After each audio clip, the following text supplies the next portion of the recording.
It had been over 2 months since we last heard anything about Counter-Strike 2. And honestly, given Valve's track record, I was getting a little bit nervous. But thankfully, as of last night, they finally broke their silence with a substantial update that gave us tons to chew on.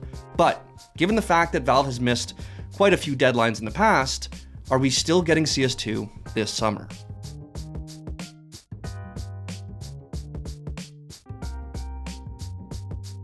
Alrighty folks, before we get into the video, I wanted to remind you all that we have a brand new show coming out this weekend. It's called Into the Dark, and we're making it in partnership with Kraken Rum. It's a unique dive into the incredible stories behind gaming's biggest protagonists as they took a leap into the unknown and emerged victorious. It's unlike anything we've ever done before, and you can check out the first episode on June 10th. So before we start breaking down all this new information we have, I feel like it's necessary that I mention that this video was originally going to be about breaking down IEM Dallas and what the hell is actually going on with CS2 since we haven't heard anything from Valve.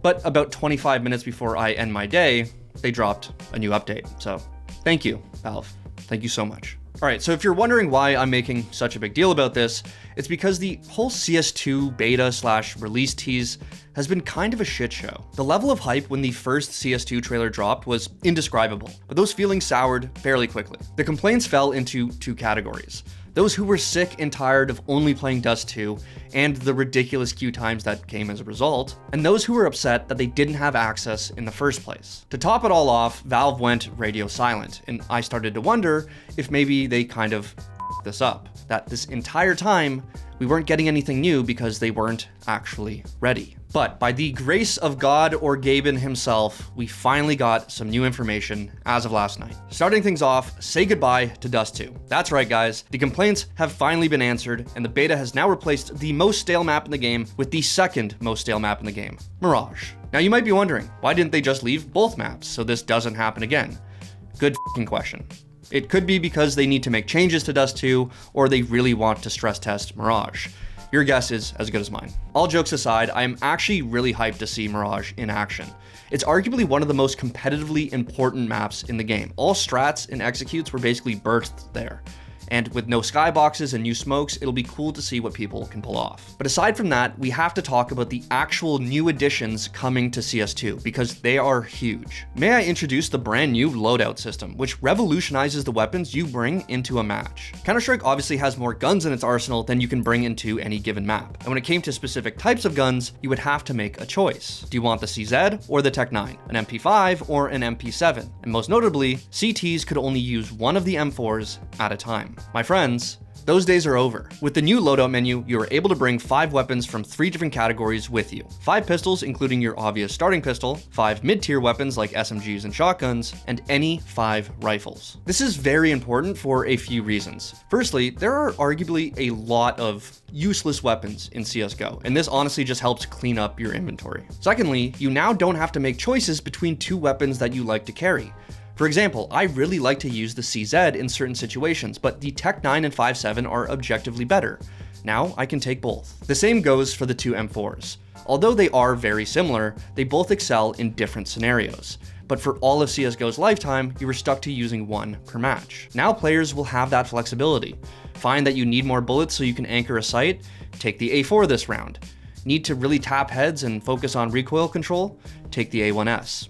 It's brilliant. Now, to adjust for this change, Valve also needed to rework the buy menu. Say goodbye to the wheel and hello to the flat box menu thing. Regardless of what you call it, it's a net positive change. It's a lot cleaner, more intuitive, and also lets you refund your purchase if you misclick or change your mind. Now, a lot of people have been pointing out that this new menu and refund mechanic are very similar to Valorant's. And yeah, that's the point. Valorant has done a lot of good in the name of accessibility, and Valve would be silly not to take any of it as inspiration. And honestly, don't expect this to be the last time either. And given the fact that Valorant took pretty much everything else from Counter-Strike, I think we can call it even. Boys, hey, if Valorant is stealing all of our shit, bro, we're f***ing stealing the things that work well for them. Take this one.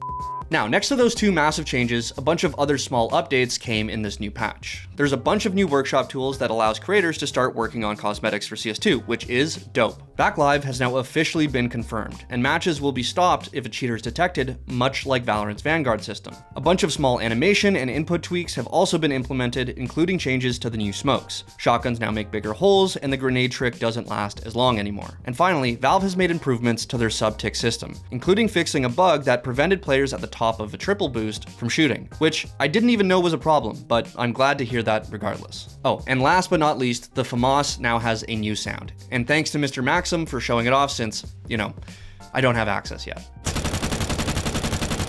Now, on the topic of access, it's still a big question mark.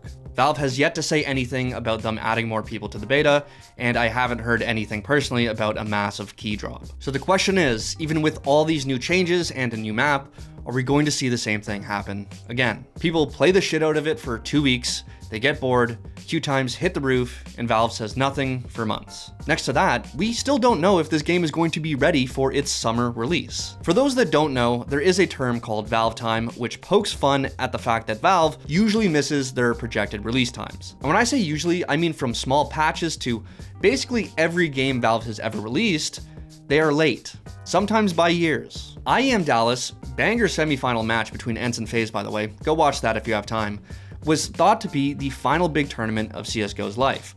But we actually have no idea if Valve is going to get this thing out on time for, let's say, Cologne. Listen, this is a nightmare situation, and I honestly don't think it's going to happen, but what if we live in a world where we get an Overwatch 2 situation? You know, where the pro circuit starts with the game before we, the general population, can even play it. Anyway, I'm a cynic, but what do you guys think? Do you think Valve is finally, for once, going to hit a projected release time? Is Counter-Strike 2 coming out this summer? And when it comes to all these massive changes that were just made, what do you guys think? Do you love them or do you hate them? Let me know in the comments, and as always, stay safe and have fun. On their website where they post like their patch notes is like the most unformatted patch they've ever done. Like there's just like random spaces, and at the very end of it is a bracket with an asterisk in the middle, and I don't know what that means. Could mean nothing, maybe they're f***ing with us, maybe it was an accident. What does the asterisk mean?